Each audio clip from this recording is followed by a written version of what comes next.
Hey everyone, welcome back to the Automation Alpha. So if you remember from my last video, we just took a look at some of the new features that came with this, mostly just superchargers, twin charging, dumb stuff like 75-liter engines. Since then, there's been a couple of patches, which is good, so hopefully some things have been fixed. With that in mind, I thought that today we would try to go back and do exactly what you're probably thinking. V16. The absolute best that we can, and the biggest that we can. This thing is currently 73 liters of power, but not just that, 75 liters with an overbore, and eventually twin charging with a supercharger and quad turbos. Can we make an engine of this size and nature work? At this point, I don't care about power because I think we all know that this is going to be a disaster, but can we at least get something like this to be functional? That's what I want to do. If you just make it as is, it makes 500 horsepower and then it explodes because the reliability thresholds are way too low to make something this strong. It's just not going to happen. So how do we make it happen? That's what I want to find out today. Also, if we can, we're going to find something that this will fit into. There's probably nothing that this engine will fit into. And again, if we can, we'll export it into beamng because that's just cool. Okay, first things first, let's go back to the beginning. So it's a 90-degree, 16-cylinder magnesium engine, 75 liters because of the overbore. I'm currently running dual overhead cam with 5 valves per cylinder, but the reality is that our reliability is going to be ridiculously bad. Like, we're not going to be able to get very high at all in the thresholds. And this engine, even though it's massive, is not going to be able to turn very quickly, much like huge train engines or massive ships and things like that. So our RPM limit is going to be super low. We don't need this stuff is basically what I'm trying to say. I am going to leave it on dual overhead cam for now because I'm hoping that that will give us the best that we can possibly get in terms of RPM limit. I don't want to make it like 100 RPM limit or something. By the way, I found out from a comment, thank you to those who are keeping track of me here, this is a feature. This is not a bug. Somehow 75-liter engines are a feature, and I appreciate that a lot. Thank you for opening things up, devs. I should probably read the patch notes. So in terms of components, I'm trying to run the best I can get. The tech pool is going to have to be the best it can get as well. So let's just turn this up. 15 is the highest we can go. Again, I'm trying to give myself every last chance that I can to make this engine work. What I'm planning on doing here is just switching to naturally aspirated first. Obviously, it still doesn't work. It makes 524 horsepower, and then it dies at 500 RPM. So it's still got this ridiculous torque reliability threshold problem. We're just going to have to get the maximum torque that we can get, which means basically going to billet steel heavy, which will hopefully give us more crank. Yeah, a lot more crank reliability. Pistons are a big problem. Going to do forged heavy, and we finally have a functional engine at almost 5,000 horsepower. Yes, please. Pistons RPM is a definite problem. That's not going to fly, so we got to go for the valve train and turn that down. RPM limit is here now. It wasn't here before, but let's turn it to a reasonable value. There you go. 5,800 RPM, 5,500 horsepower, non-turbo. Okay, I'm just going to start turning stuff up. I do want to keep this setup here with the direct injection and singles because that's the only way to get twin charging, but just naturally aspirated, we're making a cool 6,000 horses. This is without a good tune, by the way. Currently, we're running nitromethane. I'm running, let's just do 90. Maybe that's going to break it. It makes way too much torque now, actually. That is a bit of a problem. 13,500 Newton meters of torque. Okay, let's see if the AI tuner can get me somewhere here. I just want to basically do a tune for power with whatever it can get. And apparently it can't do anything. It's going to blow up no matter what with this fuel type. So knock it back down to 108. At least we have something functional here. The issue is if we get any more torque, our con rods are going to absolutely destroy themselves, so that's not going to fly. They are titanium. Maybe, I mean, max torque is actually better on forged heavy, so yeah, forged heavy it is. Basically, we just need the maximum torque that we can get for these components, and nothing else really matters here. And that's it. These three things, billet steel heavy, and forged heavy, that's the best we can get for torque. So our highest thing is going to be up here for our torque reliability threshold. 9,200 Newton meters of torque is pretty much as high as we can go without getting into this reliability reduction stuff. The only other way to fix this would be to basically make the engine less torquey, but like, that's not fun. Okay, let's give it another tune, and 6,900 horsepower, pretty darn decent. I don't think it's able to do much because the tuner likes to avoid these reliability issues, so it's going to be manual from here on out, but let it be known, 7,000-ish horsepower, naturally aspirated. Let's go supercharged, one thing at a time. Okay, supercharged, we actually make way less power, and there's a reason for that. The supercharger isn't tuned. This might be a bit of a problem though. That is 4,000 less horsepower. As I've discovered by turning up the intercooler, that was our biggest restriction with this. If you want to see what it looks like, you can go here and check it, but it was down at 300, I believe. So very obvious compressor and intercooler restriction. By turning this up, we are gaining more power, which is great.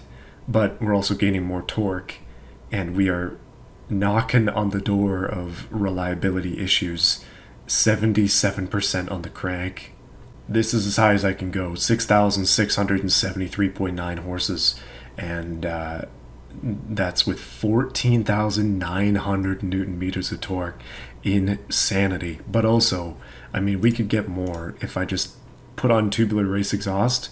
Is going to grenade the whole engine. That's how sensitive this is. So with a massive supercharger, a huge intercooler, it's functional, although making less power than it was before because of this reliability problem. Shall we try to dive into twincharged? I am afraid, to say the least. Rest in peace my tune, but 4 turbos, smart boost, okay.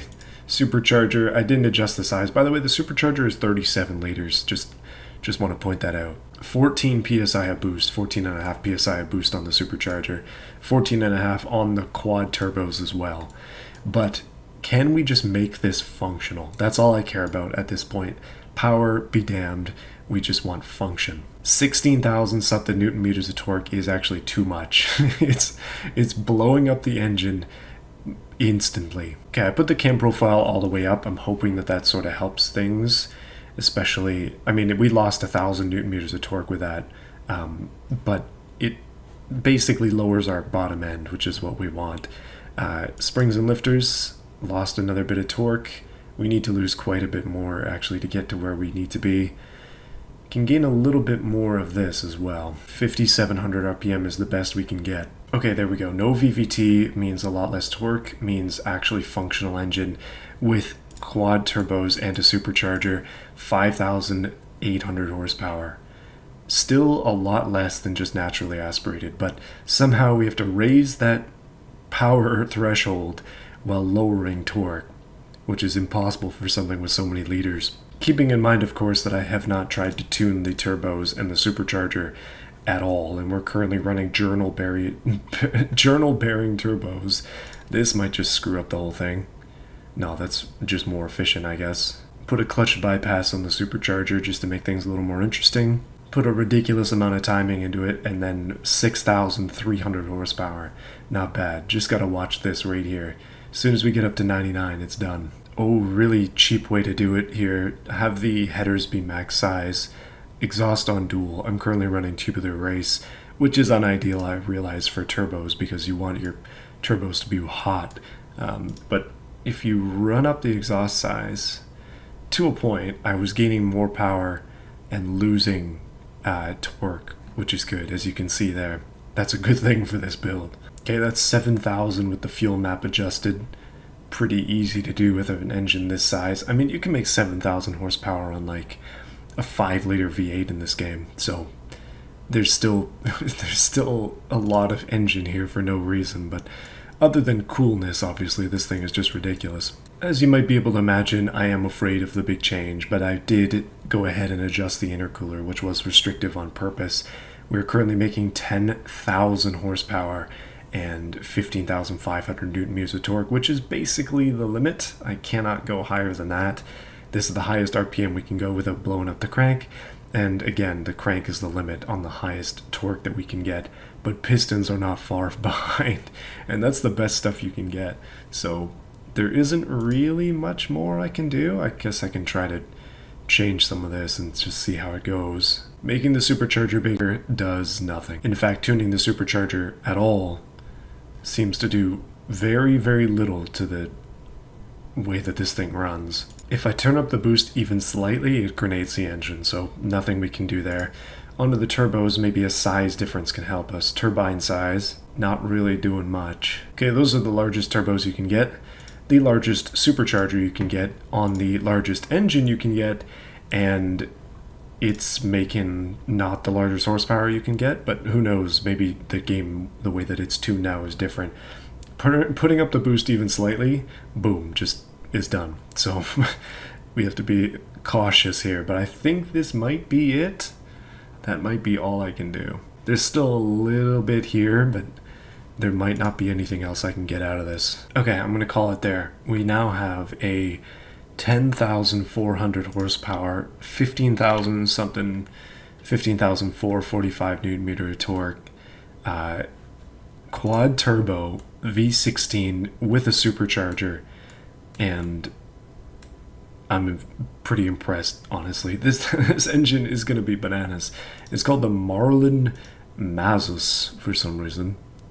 Let's give that a better name. Yes, ringing in the new year properly.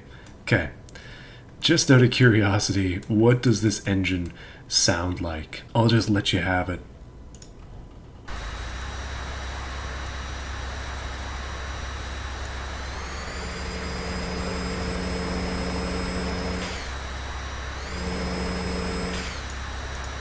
Sounds like a jet turbine. There's so much supercharging and turbocharging going on. This engine is being plumbed with the most possible air. That is just so darn cool.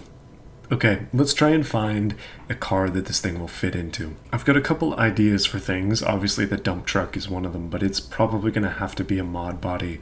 Nothing else is going to fit an engine of that caliber. Yes, thank goodness. Yes, it fits in the bus. Okay, time for something a little bit more aggressive. I'm shocked that it fits in here. And the wheels on the bus actually function, which is good. They don't just go round and round, they actually work. But because of the power that this puts down, it's rear-wheel drive. I think I'm going to try to make it four-wheel drive, even though that doesn't make any darn sense. We're going to be spinning wheels for days here. Okay, four-wheel drive does work, so four-wheel drive it is. Back to the trim.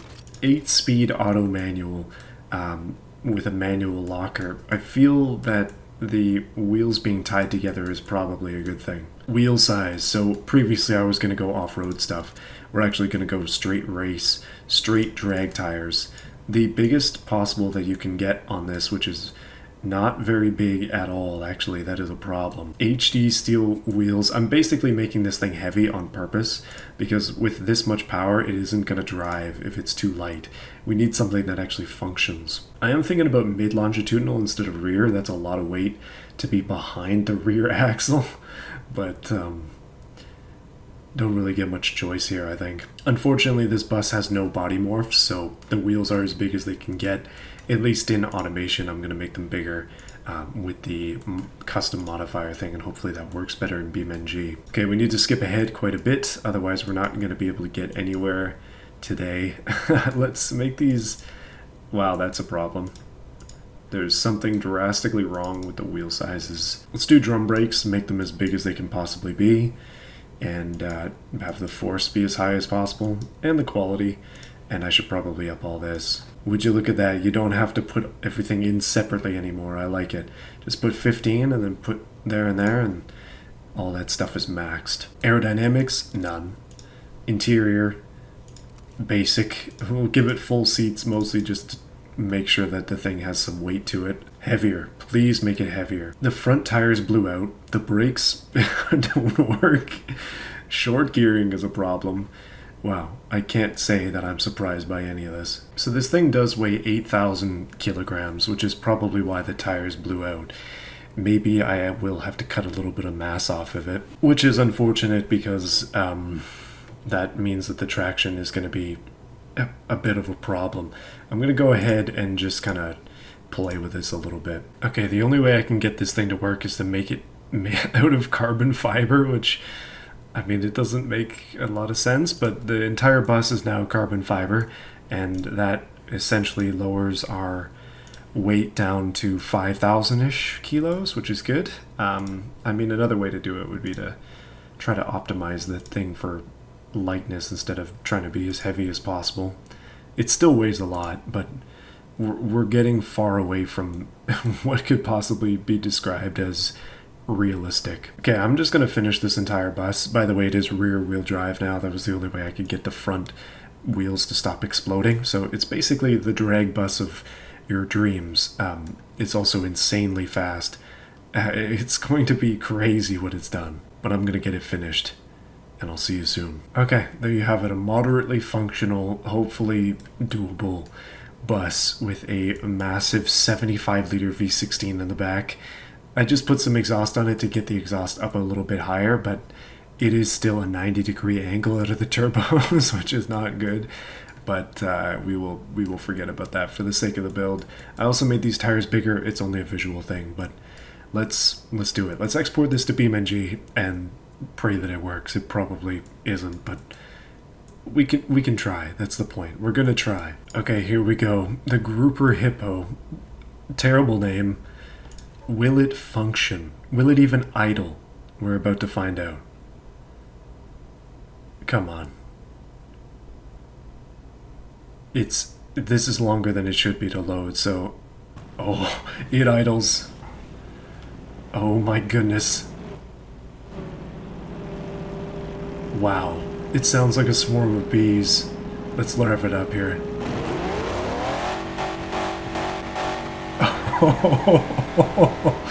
Oh my goodness. Wow. That is not what you want to see coming out of your car, but that is just the best sounding engine I've ever heard in my life. Okay, as you saw there, me revving this up was doing some dangerous stuff, and it was blowing the engine as well, which is always good.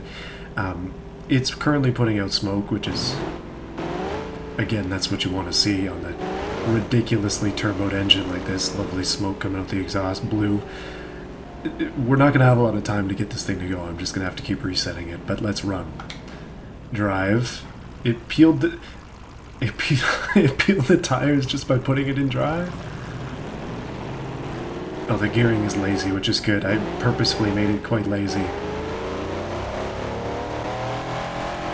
Oh my goodness, that noise. That's just insane.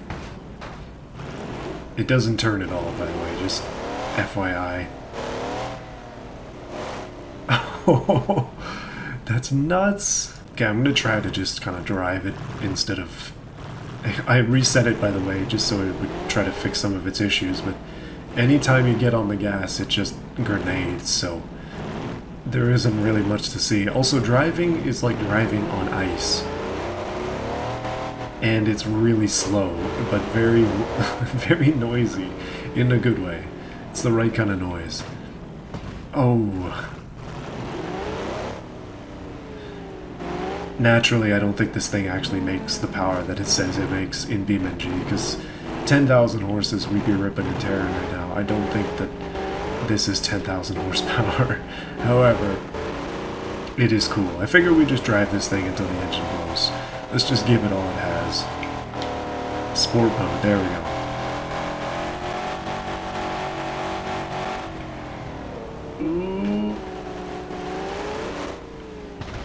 Ugh, not good. So naturally she's been one wheel peeling this entire adventure here. I'm gonna put on the rear diff so it's fully locked. Oh my goodness. Okay, it blew up. All right, we got a straight shot here. Let's do it. Reset and just gun.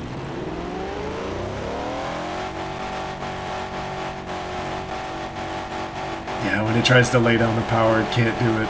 There's nothing you can do. Oh my goodness. Man, it's been a while since I just had some like stupid fun in BeamNG, so this has been good. I'm disappointed that it doesn't work well, but I think that that's sort of just the inevitable when you're doing something as stupid as this. There's no way this was going to work right, so... Yeah, I mean, the radiator is heat soaked. The turbos are probably garbage by now. But I still want to give it one more pull. Oh, drift bus! So much weight in the back, it just wants to swing. It's like the old Widowmaker Porsches. Come on.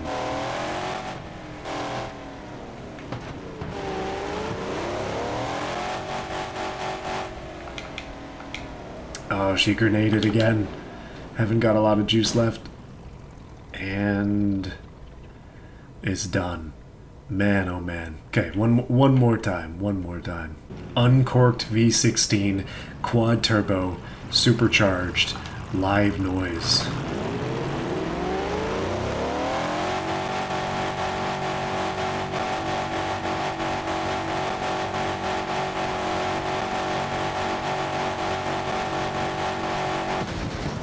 Yeah, I mean, it'll only do like 150, but it's cool as heck.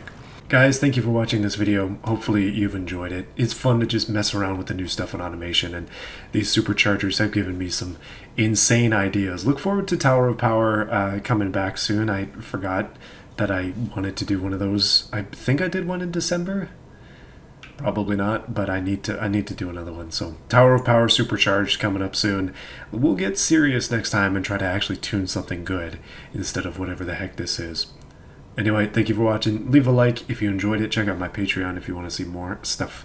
There's nothing actually extra there. It's just a way to support me. Same thing with YouTube memberships.